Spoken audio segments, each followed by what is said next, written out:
Tonight at 11, you know the name Dungy and what it means for the Colts. Now 24-Hour News 8 has the Dungy interview you've never seen before. I'm really trying to think if there's anything I could share that the public would like to know about Tony. With his better half, for the first time, Lauren and Tony Dungy sit down together for an exclusive interview with Anthony Calhoun. So the big question, who's the boss at home? Hear from the Dungys as they open up together for the first time on TV. Tonight at 11 and only on 24-Hour News 8. As far as Tony Dungy, you could tell it was special for him becoming the first African-American to win a Super Bowl as a head coach. That was amazing to see that. And for him, I know that was special, which I truly believe today was one of the reasons why he was inducted into the Pro Football Hall of Fame. But one of the cool moments for me regarding Tony Dungy, after the Super Bowl, I was blessed to have probably one of the biggest interviews that we've had here at the station. I had a chance to sit down with Tony and his wife Lauren after the Super Bowl to talk about their win. His wife Lauren, she never talked to the media ever, but she was willing to sit down with me, and we talked about those special, just that run to the Super Bowl and what it was like winning the Super Bowl and what it meant for their family. And so that was one of the moments I'll never forget as well, and just being with Coach and just the gratitude I have for him to be able to open up to his hometown at the time, the folks here in Indy. Well, tonight, Colts head coach Tony Dungy and his wife are doing something they have never done before. They're allowing a reporter to interview them together. And that reporter is 24-Hour News 8's Anthony Calhoun, AC. Debbie and Eric, Tony and Lauren have been married for 25 years, and this is the first time they have sat down together for any interview. Tonight, the Dungys talk about this super season. Colts fans, and you think you know Coach Dungy. Tonight, Lauren tells all. The Colts of Indianapolis win Super Bowl 41. The past 3 weeks for Tony Dungy have been priceless. I have been waiting for you. The Super Bowl winning coach and his wife Lauren sat down exclusively with 24-Hour News 8 in a place that's dear to their heart, their church. The Dungys are still on cloud 9 after winning the Super Bowl.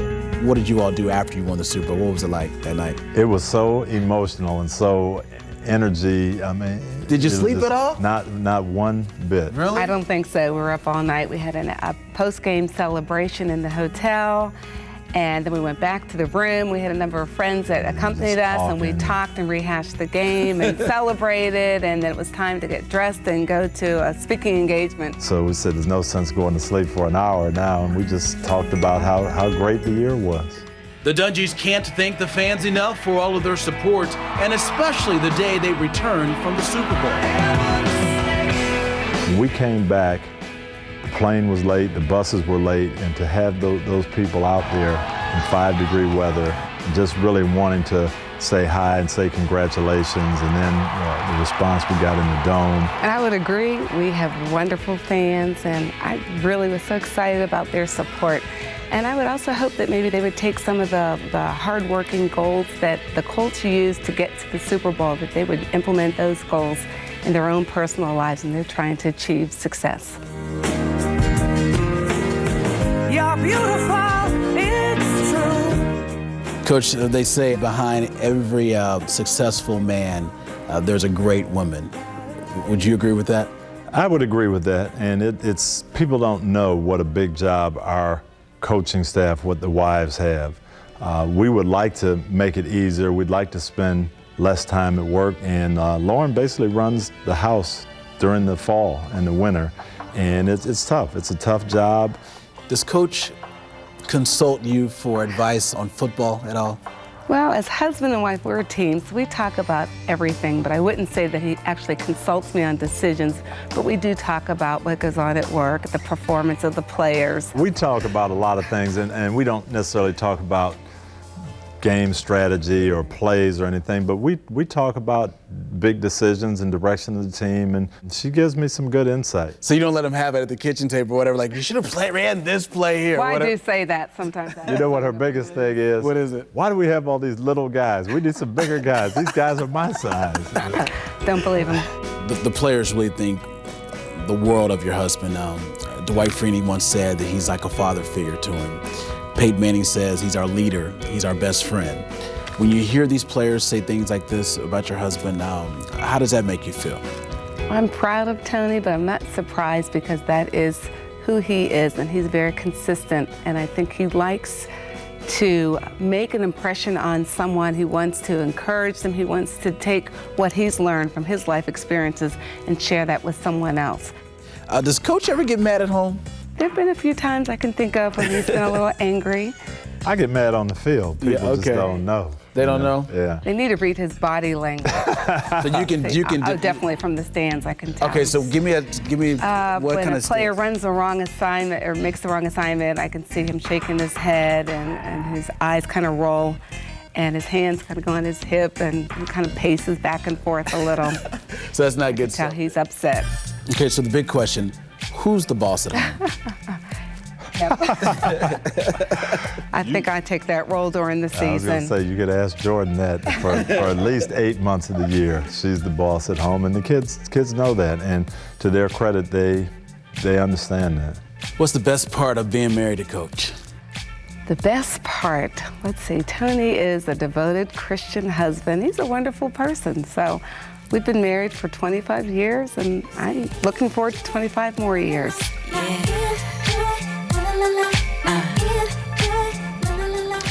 Tony and Lauren actually met each other in church, and their strong faith has been their rock throughout their marriage. Now, you don't want to miss tomorrow night, folks. That's because the Dungys weigh in on this picture that's created quite a buzz on the internet, plus the message Coach Dungy received from a certain person after the Super Bowl that blew him away, and it wasn't the president. And they also share their secret to their very spiritual marriage. That's tomorrow night, only on 24-Hour News 8.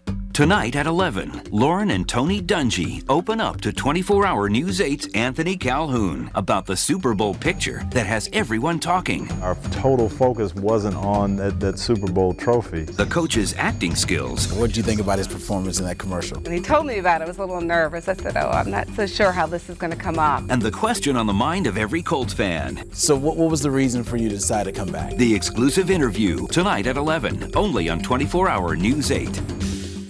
Well, last night, 24-Hour News 8's Anthony Calhoun brought us an interview that no other reporter has ever been granted, a sit-down conversation with Tony and Lauren Dungy. So tonight, AC joins us with more of his interview with the Dungys. Good evening to you. Tonight, we go even deeper. The Dungys reflect on this Super Bowl season, their faith, and the real reason Coach Dungy decided to come back next season. Be careful what you wish for, 'cause you just might get it all. You just might get it all. Since winning the Super Bowl, Tony Dungy and his wife Lauren have heard from a lot of people, including President Bush. But the person who had the biggest impact on the coach? So I got a telegram from Bill Russell. And Really? he just said that he knows what winning the championship is like and how much hard work goes into it, and he was proud of the way we did it, and it made him feel good about being in the coaching profession. And I just thought historically, he's the first African American to coach a major championship, and it just meant a lot getting that from him. As the country learned, faith is the center of the Dungys' lives. And as we sat down at their church, we talked about this picture. His team praying after winning the Super Bowl and how it has become water cooler talk and surfaced across the internet. Coach Dungy says all season long his team prayed before and after games, and the Super Bowl was no exception. The picture is great. It's got us praying, which we do at the end of every game, and it's got the Super Bowl trophy, and the trophy isn't really right in the center of us. The trophy is on a table, kind of off to the side, and I think the message is there was we're happy to win it, but our total focus wasn't on that Super Bowl trophy. You seen the picture at all? I have seen it. What do you think about it? Beautiful. It just really exemplifies what the team's about, the beginning in prayer and ending a great day in prayer. And prayer is exactly what the Dungys live by. Lauren and Tony have been married for 25 years, and they have 5 children.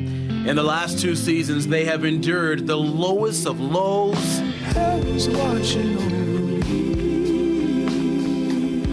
and reached the highest of highs. And during all those circumstances, they've had to balance faith, family, and football. It's difficult. It's not an easy task to do because his job requires so much of him, especially during the season. He's gone many days before the younger kids are up. He does take our 15-year-old to school in the morning, and he tries to spend some time with him. But it is somewhat challenging, but we try to make the best of his time and utilize that time with the family. Well, the great thing for us, I think, is because of our beliefs, we're on the same page on so many things, how we want to raise our kids, what we want to do in life, things that we want to do to help out in the community. So when you do have the same beliefs, it makes it easy. You don't always agree on every little individual thing, but the direction you're going as a family, we agree on, and that's probably the unique thing. We know Peyton has his commercials, but your husband has a commercial as well. What did you think about his performance in that commercial? I loved this commercial. I thought it was fantastic. When he told me about it, I was a little nervous. I said, oh, I'm not so sure how this is going to come off, but it was great, and my children love to see it over and over. It's kind of like a nightly routine. After they get ready for bed, they have to turn on the commercial and view it, and of course they have the lines memorized, and they say it in unison with Tony. So it's great. You give him an A then on his performance? I think he did a fantastic job, yes. At Mother's Day. You're killing us. No. Yes. I assume you're coming back next year, right? Yes. Okay, so we can set the record straight on that. So what was the reason for you to decide to come back? Well, every year, Lauren and I talk where we're at as a family. I talk to Jim Irsay and Bill Poling where we're at as an organization, and believe it, I mean, that's the first thing I always ask, am I coming back? You know, we went to the playoffs. You always say that. No, I do. I never assume that we're coming back. I never take it for granted, but you just talk about where we're going long term, and Bill and Jim have been tremendous to work for. We do need to try to defend this title. What do you think about that? Did he make a good move to come back? I think he made a great move, and as a family, we talked about it, and we weighed all the issues, and we knew that we had confidence that whatever he decided would be best for himself, for the team, and for our entire family. Coach Dungy also told me that he really thought he was finished when he walked off the field after winning the Super Bowl, but after spending time in prayer, he realized this wasn't the time to walk away. Now, if you want to see more of my exclusive interview with the Dungys, go to our website at wishtv.com. And finally tonight, my thanks to Coach Dungy and Lauren for trusting me to tell their story.